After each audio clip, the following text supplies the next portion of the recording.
Hello and welcome, folks, to another installment of Stay Ahead of Ransomware. This is, by the way, the first Tuesday of the month. It is 1 p.m. Eastern Time in the United States. That is when we hold our show. And I myself am Ryan Chapman. I'm the author of Forensics 528, Ransomware and Cyber Extortion from SANS. I also teach Forensics 610, Reverse Engineering Malware. And I have my illustrious and awesome co-host, Mary DeGrazia, on with me. Mary, hello. Hello, hello.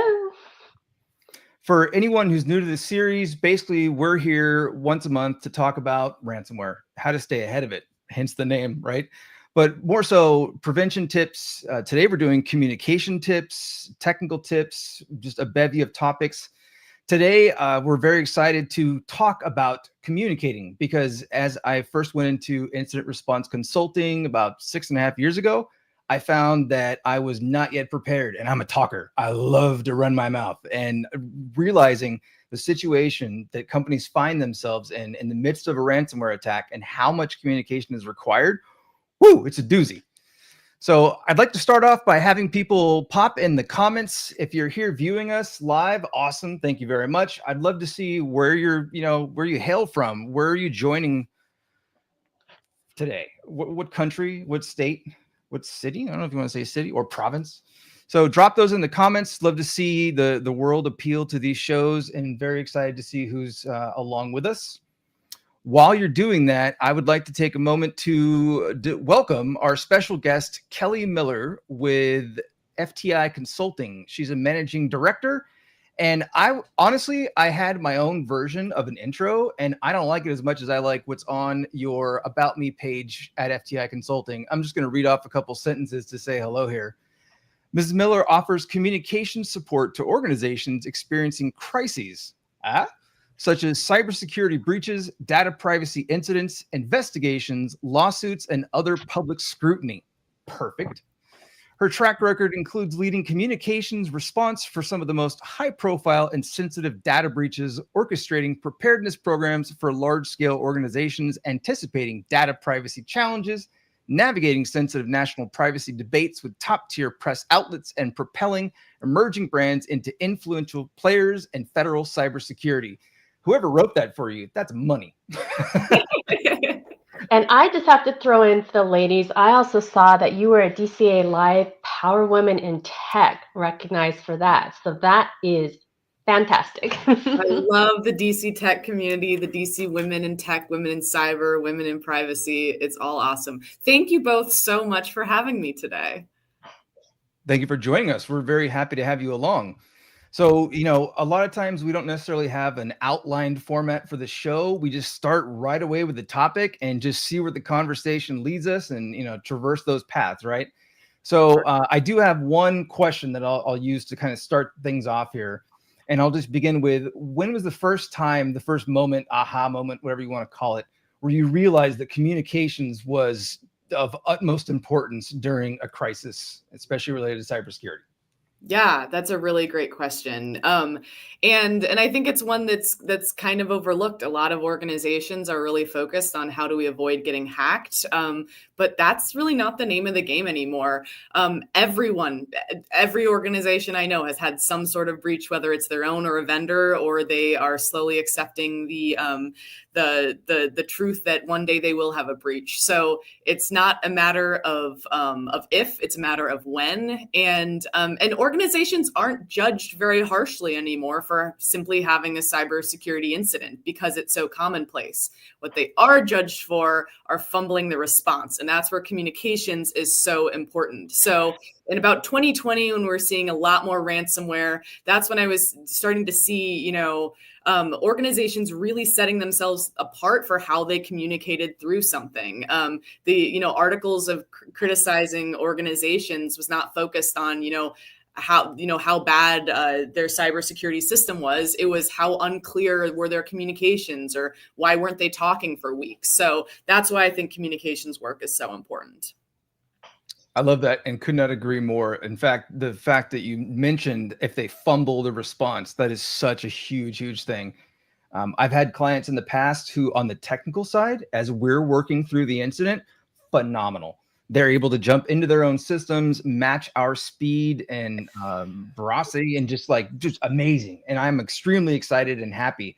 But then all of a sudden, a couple days later, a couple hours later, excuse me, something blows up in the news and things just free fall. And that can be a really, really bad time. And So, yeah. I was going to say, I would be curious to get your take on this, but I noticed working with a lot of companies, they all seem to have their own personality.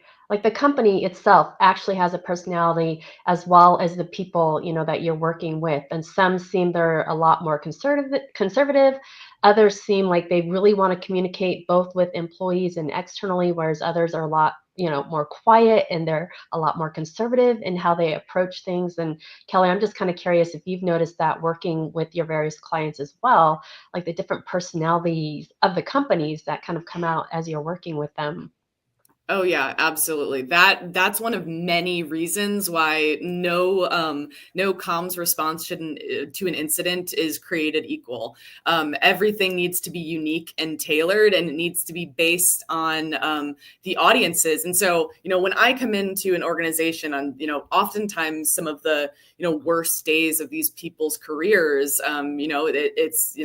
they've never gone through this before. I'm coming in as an expert that's been through this several times before. It's been years now where me and my team have been working on incidents, but I always defer to the client on knowing their organization and knowing their audiences better. It would be really silly if I was coming in and lecturing them about how they need to talk to a certain audience. They're always going to know that. So it's always a really collaborative process. So that's, again, I think it's a really important to keep in mind that that just because one organization communicated one way does not mean that same system is going to work for the next one. So I'd like to pivot off of something you just brought up. How often do you find that organizations do not know themselves, and for that matter, do not have any type of plans in place, or are just overall woefully unprepared for communications? Yeah. I mean, it's certainly a mixed bag. We have some clients that we work with that are really well prepared. They have a well-oiled machine, but there's still, you have to adapt to the nuances of the specific incident. And then others, to the point that you were making, Ryan, they might have a really good technical response plan, or really robust EDR, but that doesn't matter when someone fell for a social engineering phishing incident. So I oftentimes find that clients have their own strengths, but no one has it perfect. So yeah, being able to think ahead of time is so invaluable. Think about those audiences, because really your job when you've experienced a ransomware incident or any sort of cybersecurity or data privacy incident is that you want to anticipate the questions that your audiences are going to have. It's not about you communicating out. It's about making sure that that the audiences are hearing what they need to hear. So it needs to be a very kind of audience specific, audience centric, audience specific exercise. I find a lot of times when victim organizations realize that they are a victim organization, that they're hyper focused on internal communications, and usually they're scrambling. So, we teach, for example, in Forensics 528, hey, you need to have call trees. And I don't just mean like you and your immediate team, like the cyber response team, the CERT, the SOC, whoever those teams might be, right? But rather also like on-call schedules and call trees for the heads of various IT departments, because you might need to get access to the data center team or to the server team or to the application team, whatever. What are some other departments that you find some organizations don't kind of do the pre-work in order to establish relationships with other important groups in the company who can help with communications? Yeah, absolutely. It's all about collaboration. So if your comms team is at the table for tabletops ahead of time, or even just has relationships with the CISO, with the security team, with the technical team, with the privacy offices, those are incredibly valuable when you're in the throes of an incident and you don't want to be kind of building that interconnection from the ground up. You want to have something established.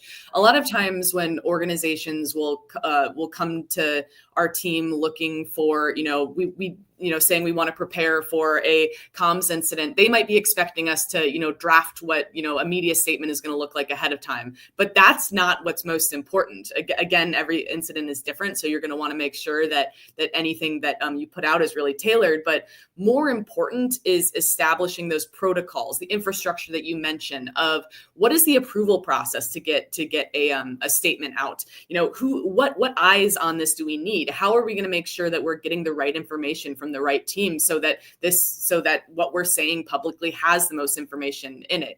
And so similar to a call tree, we really focus on approvals process chains, who's going to be in the room, who's going to be at the table. Those are the conversations that you want to have ahead of time, not necessarily what do we say when we have a breach. It's how are we going to very quickly craft something custom. That's what you need to focus on. I was working in a SOC environment when I first got into what I call hands-on security. 13 years ago, I eventually became the new hire trainer. And one of the things I would do is as soon as someone would start with our SOC, we were physical, we were in person at the time. I would walk them around to every single department in our 3-floor building. And I'd be like, this is so-and-so from the app team. This is so-and-so from HR. And I'd make sure that they've had that, like at least that facial recognition that, oh, hi, you're a person, you exist. You might be reaching out to me for, whatever. And I find that a lot of groups don't do that with groups that will be heavily involved in communications, including C-levels, including if you have a PR department.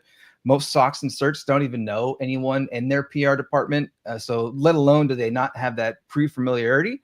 But the translation between what's actually happening and what needs to be communicated, and then allowing the communications experts to dwell on that and come up with responses, it's very, very difficult. So I really like that you said bringing folks into those tabletops. I ran tabletops for years, and I would say, I want, how many departments do you have globally? And they'd be like, what do you mean? Like, I want to know every one of your departments. I want someone from HR, from PR. I want someone from this department and that. And they'd always be like, well, this is a technical assessment. And I'd be like, no.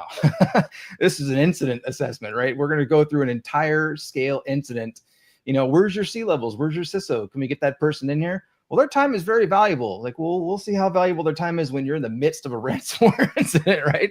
So yeah, I appreciate that.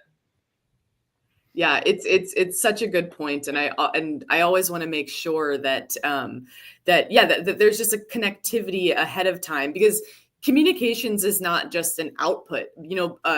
There's many ways that communications can really increase pressure and make an incident more complicated.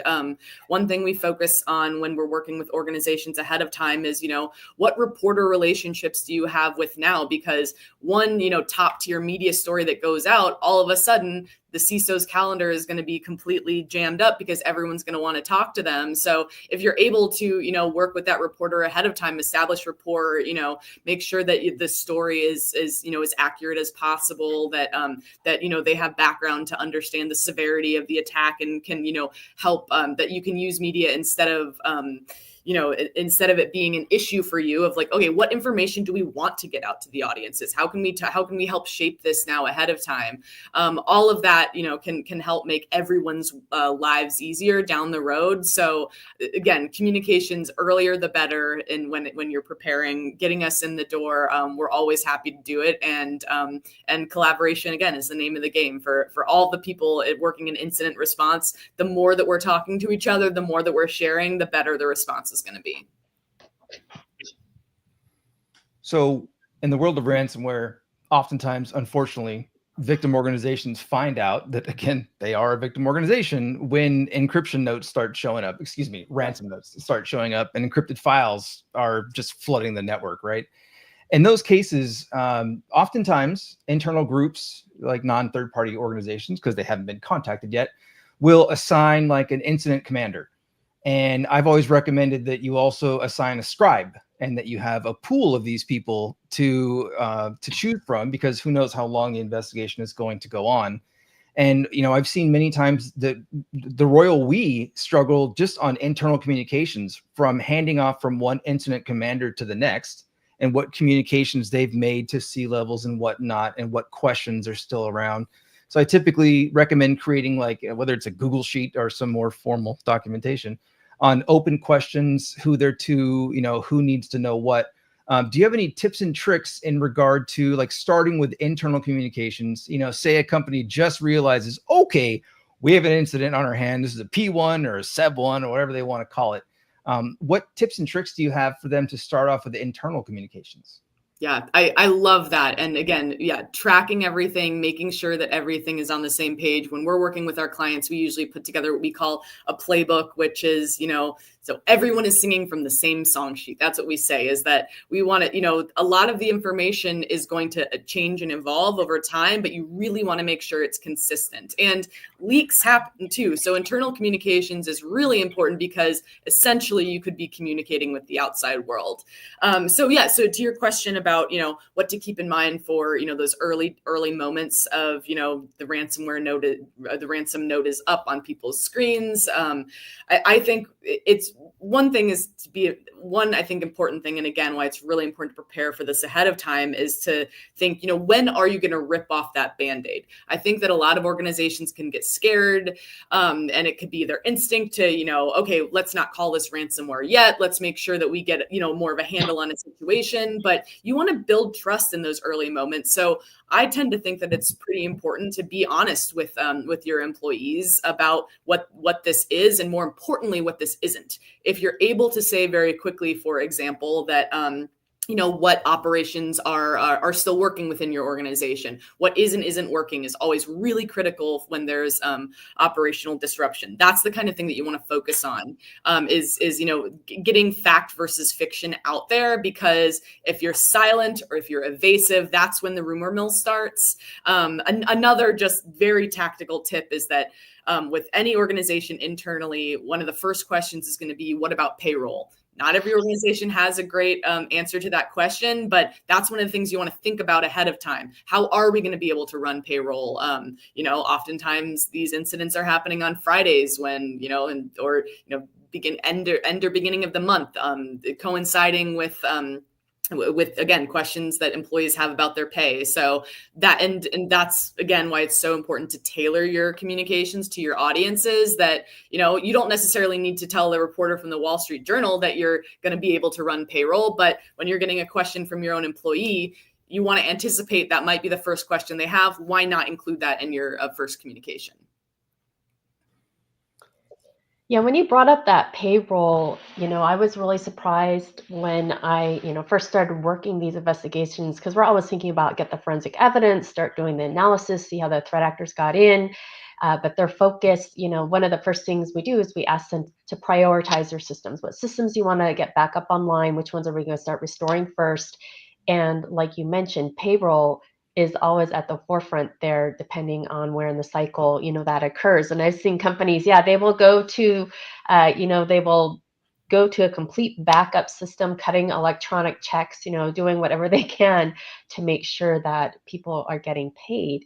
And then, of course, a lot of times you have the challenge where for me, a lot of times when you're working with a point of contact or the main technical lead, a lot of times they're worried about their job. Like, they've had a breach, they're wondering if they're responsible, or you found the person that clicked the phishing email. And when you talk about being open and honest, I think a lot of people during this time frame are wondering what the ramifications are going to be. Oh no, I clicked the phishing email.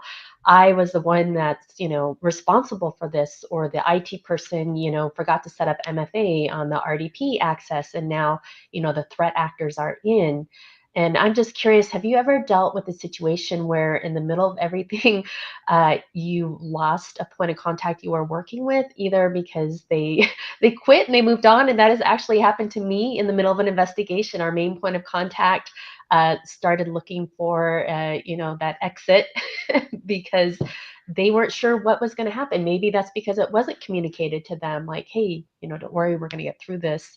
And, they looked for that exit door and they took it when they saw it in the middle of everything. So just kind of curious if that's ever happened to you or you've kind of seen that unfold Yeah, before. yeah, not my client directly, but I have heard. I mean, listen, emotions are running as high as sometimes they ever will for folks in their careers, and if you aren't leading with empathy internally, yeah, you're gonna lose, a lot of valuable trust, and and just the people that are gonna help you get back on track. So, yeah, we always, and we do this with our own clients too, is to make sure that we see them as another human that is going through a crisis. We're here to help them. Everyone on the incident response team is here to get them through this. Like, that's the way to lead. And yeah, we want to make sure that folks aren't too caught up in what feels very heavy at the moment. But at the end of the day, so many organizations have gone through this. They come out even stronger on the other side, oftentimes. So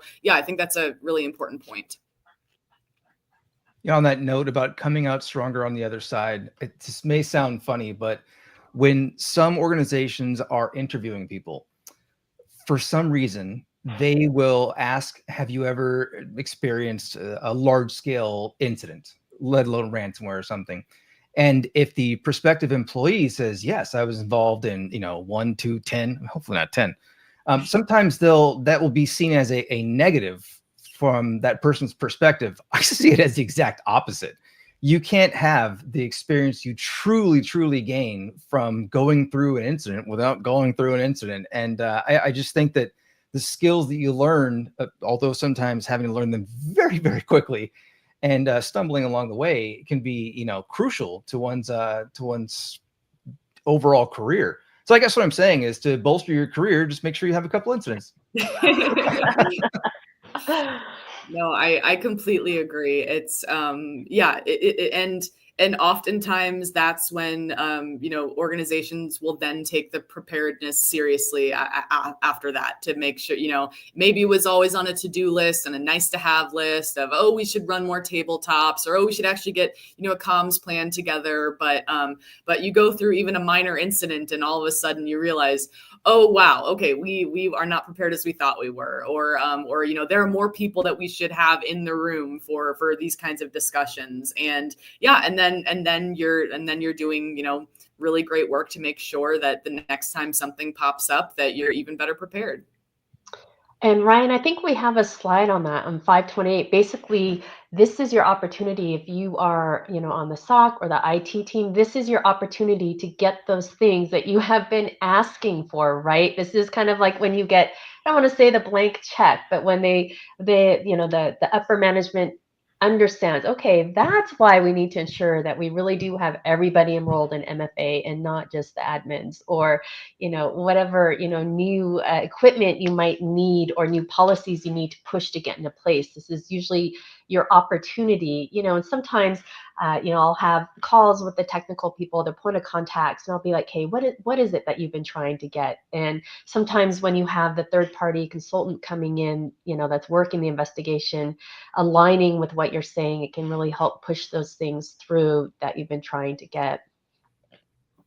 Yeah, it's a really good point. I always try to, be an advocate, especially the communicators on the inside. It's, I'll be transparent with them. Sometimes I'm just the outsider and it's a new voice. I'm repeating what you've already said for years, but I'm happy to do it for you if it'll get you more buy-in for the next time around. So comms is even more empowered. Advocacy, love it. Just want to make a note. I'm not seeing a whole lot of questions, although I did see one just pop in right now. So we normally get questions flooding during these streams. So folks, drop your questions in there. We'll address as many as we possibly can. While we're looking at the questions coming in, question for you, Kelly. So an incident has just kicked off, maybe been declared or potentially about to be declared, and initial contact needs to be made. Many organizations find themselves communicating first with, if they have a cybersecurity insurance group, then them. And if they have internal and or external counsel, working with them. So what tips and tricks do you have, or just general conversations surrounding communications with groups like legal? What do they want to hear and what do they not want to hear? And I ask that because many of the folks watching right now are technically minded. And like myself, when I first had my first few conversations with legal, I was stuck in the weeds, and to them, I'm in la la land. So what are some things that could maybe help some of our viewers with communicating with groups like legal? Yeah, absolutely. And I think that one, that there's a few things that you want to make sure, basically, to simplify, it's what you know, what you don't know, and when you will know it. I think that, a lot of times these external advisors really need to kind of quickly get up to speed on the kind of information infrastructure you have. And so being able to say, okay, here's what we know today. Here's what this might be pointing us towards. Here's what we're going to focus on next. And here's, even starting to get into approximate timelines of how long it's going to take you to get certain information. That's really important. But I think more important than what you're communicating is just having a cadence of communications.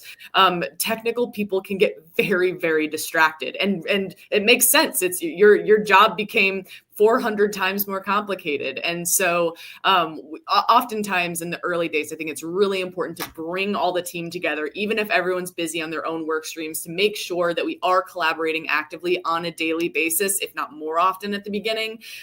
So I think even more important of the content that you're sharing, it's making sure that that it's being shared consistently with the folks that need that. And yeah, I mean, and I think it's important is that what might not seem important to an insurer could be important to me as a communicator. I mean, oftentimes I have to explain in the early days of incident response how it's actually really important for me and my team to be to date if victim organization is has engaged with a threat.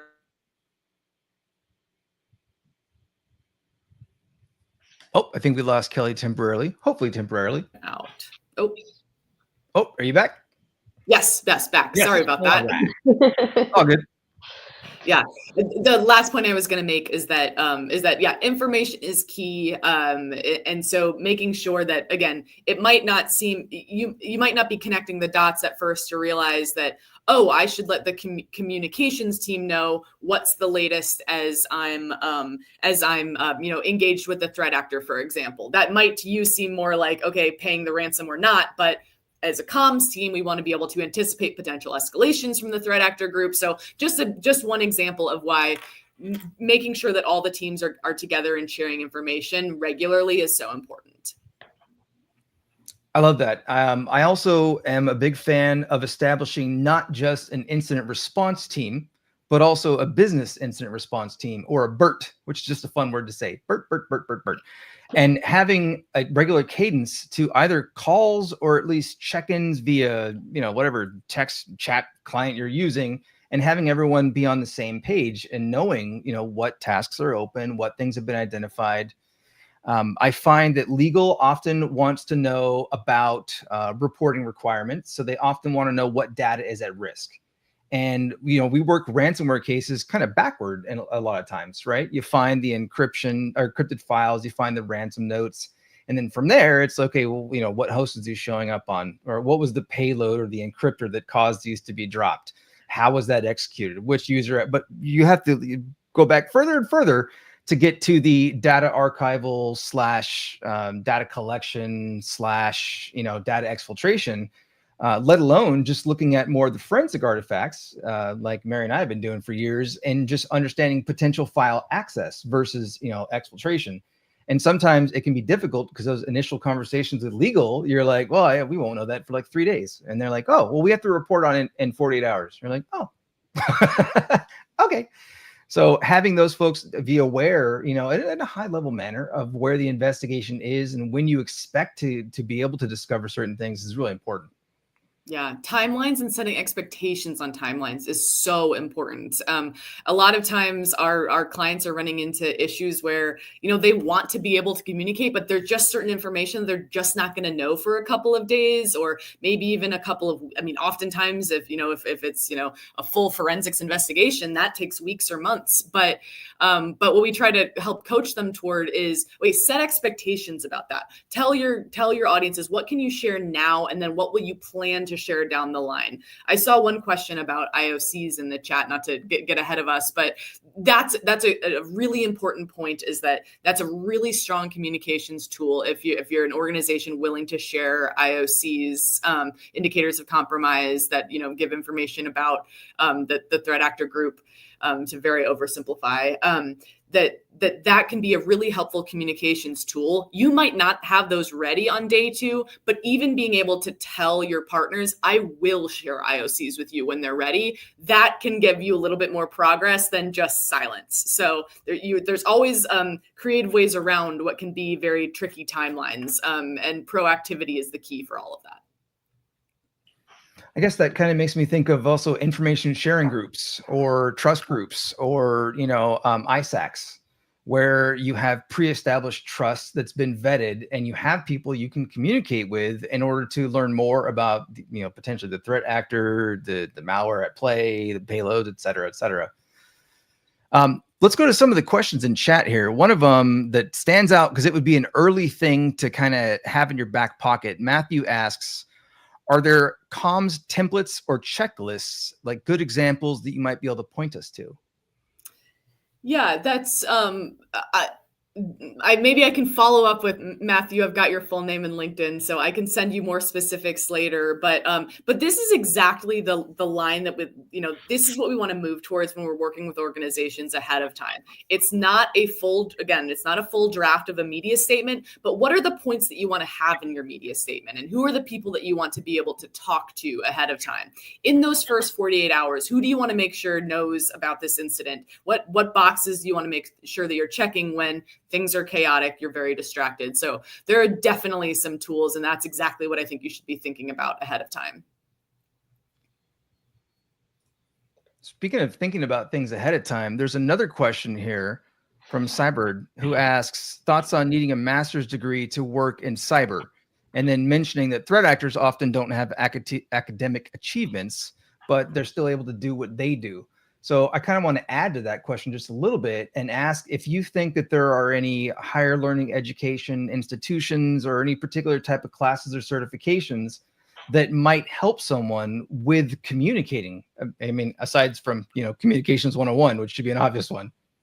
Oh yeah, absolutely. Well, I mean, I'll start on the flip side, is that, communications folks, the more technical you can be, the more helpful you're going to be, and the more, that's something that our team takes really seriously. We're communicators, oftentimes English majors or, in college, but when we're able to, when we're able to understand the lingo, to be able to pick up, what's important and what isn't in technical conversations, that's really important. So more than any master's degree, from a comms perspective, and when you're looking for a comms team, make sure that they have technical proficiency, that they're able to speak your own language, that they're able to, because oftentimes some of the most important audiences are the security teams of your organization's customers, for example. So you want a team that's going to be able to speak directly to those people. So that's really important. But yeah, I will also say that, from a comms perspective, I think that reading is the most important piece, not necessarily needing to get a degree, but But when there are these really large scale breaches, following the media cycles, because that's one of the trickiest parts for an organization going through it, is anticipating, okay, what are going to be the bumps? When are we going to get these reporter questions that's going to lead to an influx of inquiries that's going to overwhelm our team? So I think reading, getting to know the reporters, getting to know, what messaging works, what messaging doesn't. I think that that's the best way that technical folks can start to prepare and get in the mindset of communicators. Yeah, just to build, I guess, on top of the question, just a little bit in general, through the course of my career, I've worked with both people that have had paper, right? They've gone to school, they've gotten their degree, and then also people that have just come up kind of working, like law enforcement background is very typical, that they will not have gotten a degree, but they bring to the table that investigative mindset. They've worked investigations, criminal investigations, they understand how criminals think, and they bring that experience in. So, I don't think you need a master's degree. I don't think you need a cyber degree. I don't think you need any degree to work in field. And I'm not saying you shouldn't go to school. I have a computer science degree, and I've found that very useful. But there are other ways to get in the field. And, me personally, I've had people on my team that don't have degrees and people that have had degrees, and I've loved working with each one of them and the diversity that the backgrounds bring in just based on how they came into the field as well. Absolutely, could not agree more. So let's take it back a little bit to, you've identified there's a whoopsie, and maybe you've declared an incident, contacted cybersecurity insurance if you have it. You've spun up your CERT team, whether that be internal or external or combination of the two. And you now need to start thinking about communications to the outside, right? A lot of groups don't have formal PR teams, public relations teams.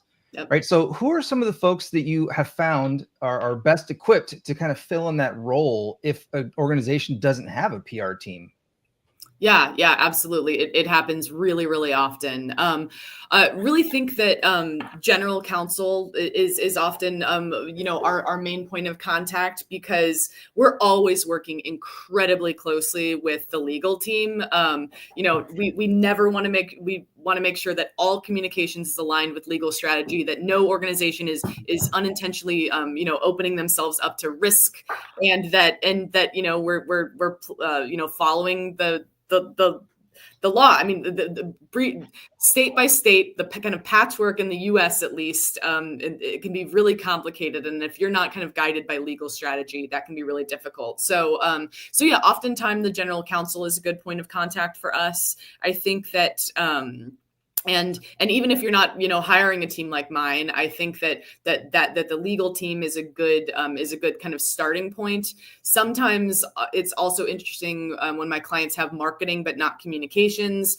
HR is another team to be, make sure that you're at least ingrained in, but more so than having one specific point of contact. Again, I'll get back to that. Collaboration is key, like making sure that the right voices are heard and are, speaking up to make a decision. That's when you're going to avoid mistakes, is when everyone's been able to weigh in and kind of share their grievances, share their perspective before you make an action. I think that that's really important. I think that builds a little bit. I saw a question here that basically mentioned if that one person isn't available, right? That one person is going to be out on vacation. Nobody plans for this to happen. One person is out.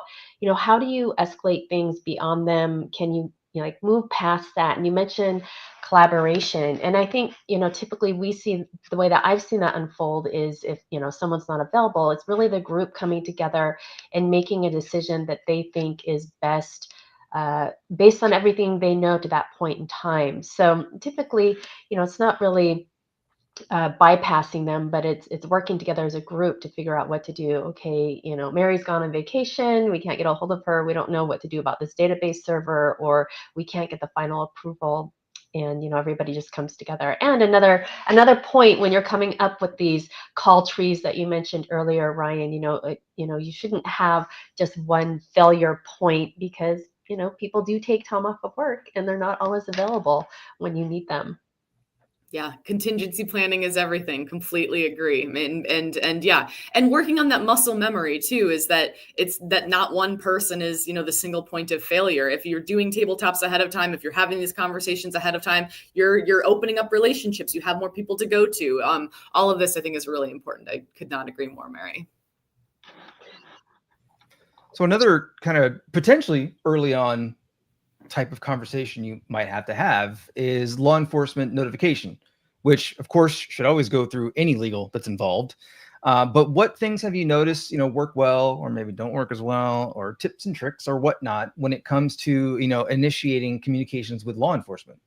Yeah, absolutely. It's something that I always encourage my clients to do. It's a really important talking point that you want to be able to say when you're making that first public statement of we're cooperating with law enforcement. That goes a long way with certain audiences and building trust. It really shows that you're on it, that you know the right steps to take. That said, again, we're really collaborative with our legal teams that we're working with when advising clients on how they're talking to law enforcement. But I would say be cooperative but cautious. It's important to, realize that you can't kind of assume that everything you say will stay private. And I think, sticking to the facts too. Again, you don't need to give them, hours long explanation of what happened. You just want to ask them the information that they need to hear. We find really, it can be really, really helpful, particularly with the FBI ahead of time, that different field offices will specialize in different threat actor groups. I'm sure that's something that you guys have discussed in the past. And so, establishing lines of communication so that you can get intel from them and have it be a back and forth process. But again, preparing ahead of time, opening those lines of communications to certain law enforcement, it can only help you when a crisis hits. I absolutely love that you said that. My favorite tabletop that I've ever done included 2 FBI agents from the local field office. And when they walked in, I was like, oh, really? Like, this is cool. The client had already pre-established relationship for multiple years with these 2 individuals. They were very familiar with the business, obviously a large organization. But you don't have to be a massive organization to find your local field office and make contacts early and know what and who you'll be working with. And to drive Kelly's point, I just want to mention that for these specific ransomware threat actors, there are various field offices in the United States. Obviously, we're talking about the Federal Bureau of Investigation. So they are assigned to the particular threat actors. So you might be playing a game where you have to contact the local field office to then contact another office to eventually get to the right place. And they will sometimes be very, very helpful and forthcoming in providing you information. So it can be, like one of those things where a lot of people say, never, ever engage negotiators for ransomware.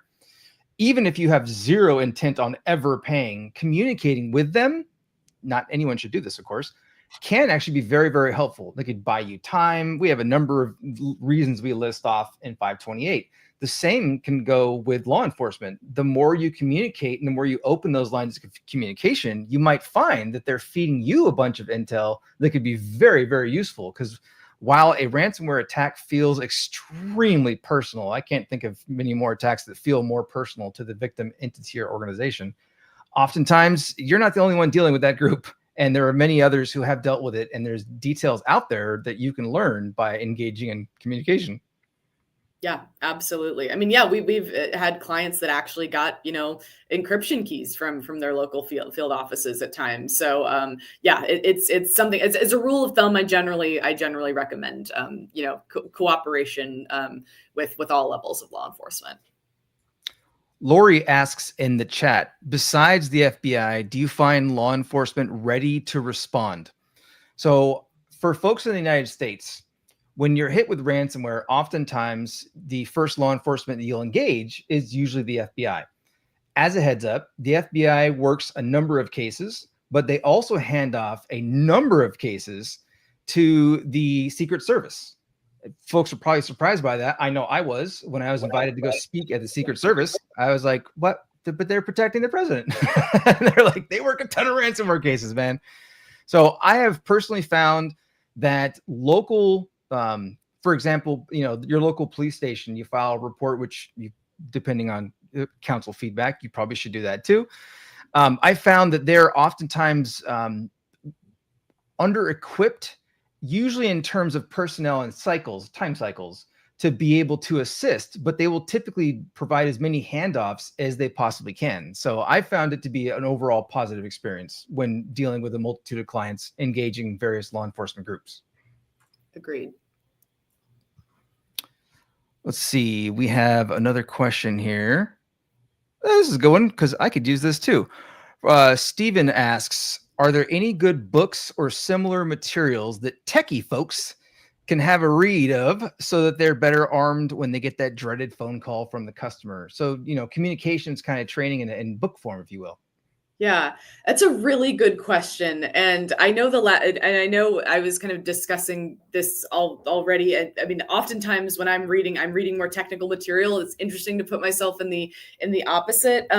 If anyone, one general recommendation I will make, and this is a little bit outside of, ransomware, but just, talking, nation states, but Kim Zetter's Countdown to Zero Day is an incredible book.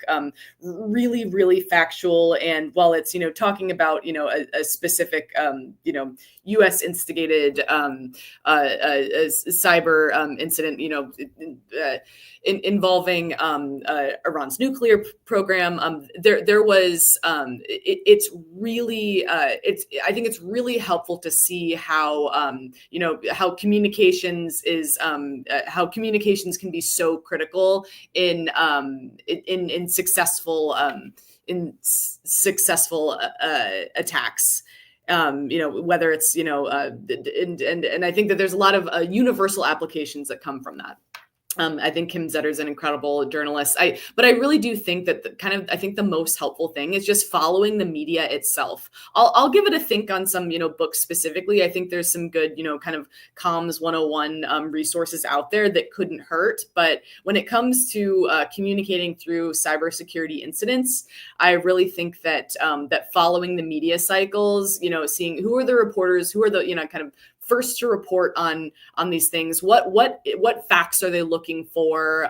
What are the day two stories? What's going to give an incident more time and attention than just one article and done.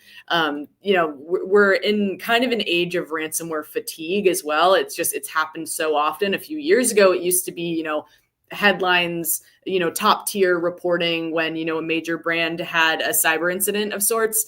These days, sadly, it's kind of old news. It's good for organizations that are more, focused on getting back on their feet. But I find it fascinating to see, okay, now that we're in this kind of phase of ransomware fatigue, what are reporters and their readers more interested in? And which can really help an organization avoid, the fumbles that we talked about at the beginning of, when their audiences aren't getting certain information from them, when is the press, criticizing them? So that's what I think I would recommend more than any book, is just following the media cycles of cybersecurity incidents. It's kind of funny that you mentioned that. I remember there was a case that I worked specifically where they were watching the news cycle to see when something big would come out, and then they were planning on releasing their, oh, this has happened to us.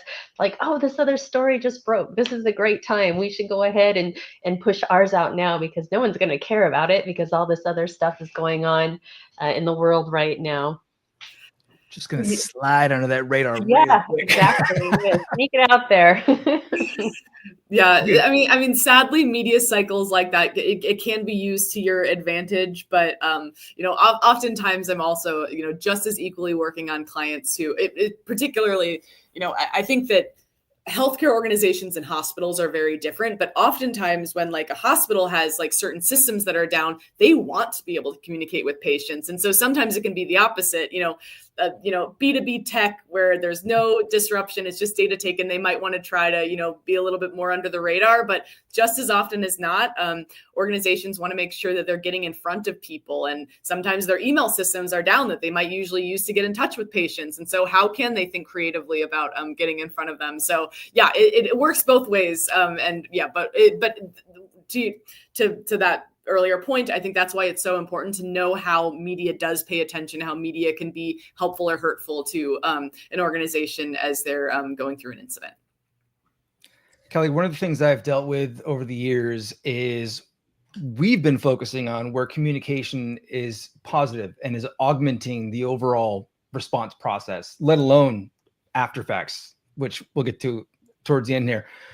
What about when communication can go wrong? And what about, for example, in cases where I've worked, where the organization, who's now a victim organization, has communicated with their employees, but not yet provided pre-training, maybe even like starting in the onboarding training on what not to communicate to the public from the user side. Because I've worked a number of cases where all of a sudden social media posts were picked up by news outlets, and it was like, oh, they were actually hit by so-and-so. And then they're like, why would you do that? What are your thoughts on, some things to do in that regard to kind of to squash that? Yeah, absolutely. This is one of my favorite topics. And yeah, that's why early communications is so important. So oftentimes, again, every incident is unique, but a couple of through lines that we have and how we're advising our clients is, yes, a reminder of social media policies. Normally these are things that already exist. You shouldn't be just calling reporters and giving them details. You shouldn't be tweeting about things that are not necessarily that you don't want that to reflect poorly on your work environment. But we want to explain the why behind that too, is that when things get wrong, there's confusion, and then people are worse off and they just have the wrong information.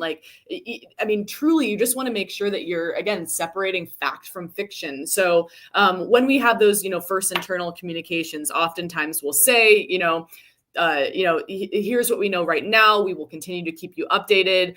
Here's why it's important to limit communications about this incident. Also always providing paths of escalation. If you receive questions about this incident from some of your from one of your customers, for example, here's what you can say, and here's how you can direct them to get more information that they need. Because again, in the absence of communication, if you're just trying to sweep things under the rug and not communicate as much, that's when people start to fill in the blanks, and that's where you get into dangerous territory, because people can make wrong assumptions. One customer might hear one thing, another customer might hear another. Not only is that just, causing more chaos, it is also opening up legal risks. So again, really important to set the record straight from the get-go and give people something to say, even if they can't say a lot, because it's human instinct to kind of fill in the gap, fill in the silence. I love that. Give them something to say. If you work for a product company and there's a bug, whether it's a small bug or whether it's a whoa kind of bug, you'll have your clients that you're assigned to. You'll have all kinds of different people come. Hey, I know you work for so-and-so, and asking questions. If you have a resource where you just go read there, that's what they asked me, that's what I do. That's great. That's just phenomenal to have. And also something like many organizations will not take the time to set up, like on their contact us page, for press release information, go here. For any type of information, go here. For public relations, go here. And just directing even outside folks in that manner can be very, very helpful. Yeah, exactly. In some of the bigger incidents, oftentimes we'll recommend a landing page of sorts, and with FAQs, for example, and clear escalation paths, because each audience is different. People want different kinds of information. This is really, I think, critical when we're talking about children's data, when we're thinking about schools and minors, that parents have very, very different needs than, someone who, just wants to know how they can use their service that was working yesterday and isn't working today. So it's really important that you have robust information and that you're directing people to the right places. Kelly, I've loved this conversation thus far, and I'm dying to ask you a big old long question about lessons learned and after actions, but I know how Mary and I work, and we will go way beyond time. So we'll just leave that for fodder for future conversations. Absolutely. Okay, I won't ask it. We don't have the time. So Kelly, we're gonna wrap it up, but I want folks to know how they can contact you, what you're up to coming up in the near future, what you'd like folks to know about you, your organization, etc. Open floor.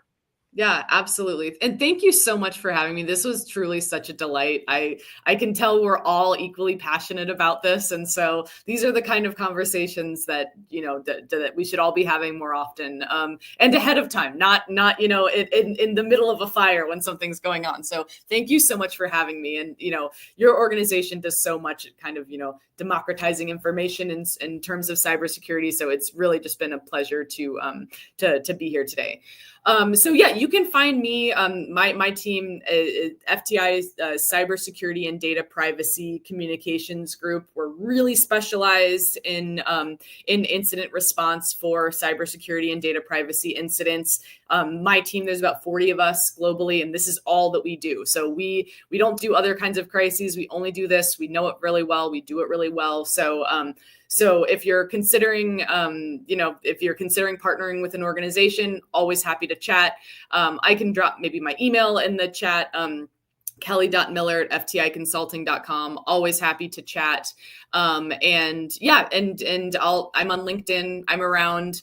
Again, this is just the beginning of, I think, a longer conversation because we're all fired up. So hopefully we'll chat again soon. But I'm around. Find me if you need me, and really, really happy to be here. Awesome. Thank you again so much for joining us. This was a really productive conversation. A lot of people don't talk about talking, especially in relation to ransomware events.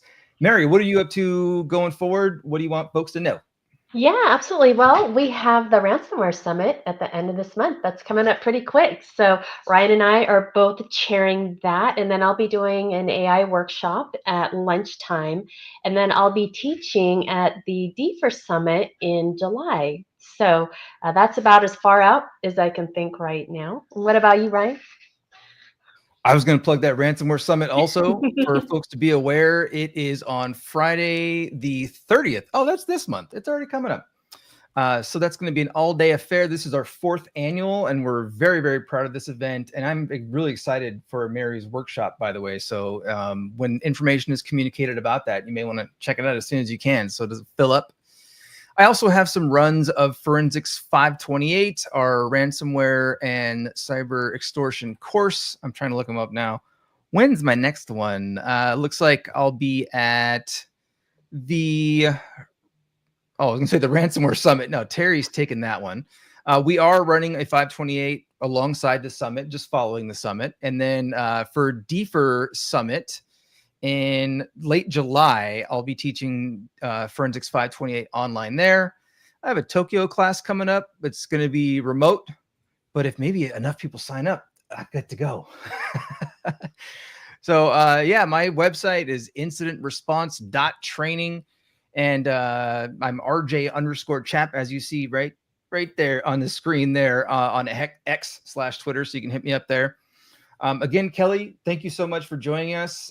Shout out to Brett Callow for the introduction. Yes. Thank you very much, good sir. And I think that'll wrap it up for this one. Join us next month, the first Tuesday of each month at 1 p.m. Eastern time, and we can hang out and talk more about ransomware. Thanks again. Thanks, folks.